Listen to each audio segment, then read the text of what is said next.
dispose des armes plus sophistiquées que celles détenues par la mission de paix des Nations Unies en République démocratique du Congo, la MONUSCO en sigle. La question que nous nous posons est celle de savoir par quel mécanisme les M23, un mouvement terroriste du reste sanctionné par l'ONU, se procure-t-il ces armes alors que mon pays, un État souverain, est soumis à un régime de restriction? Pour les peuples congolais, cette obligation de notification imposée à notre pays n'est qu'un embargo qui ne dit pas son nom.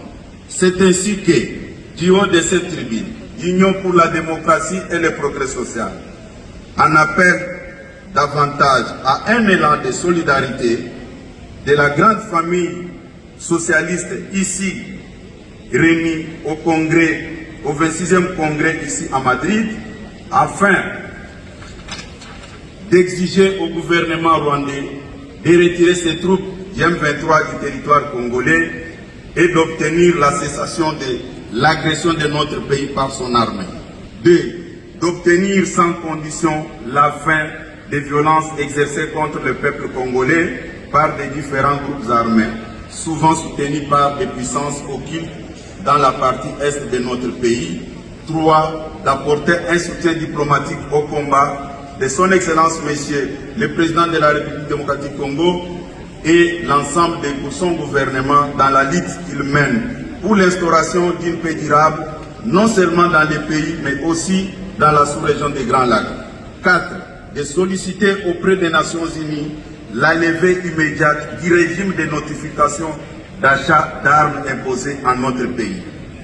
En apportant ce soutien au peuple congolais en détresse, notre organisation démontrera la face de l'humanité qu'elle est déterminée à œuvrer pour l'éclosion d'un monde où des valeurs de paix et de démocratie sont défendues et protégées.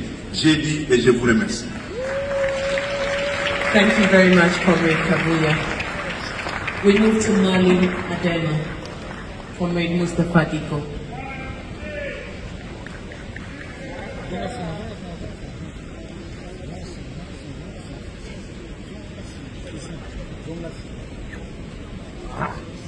Non, ça va.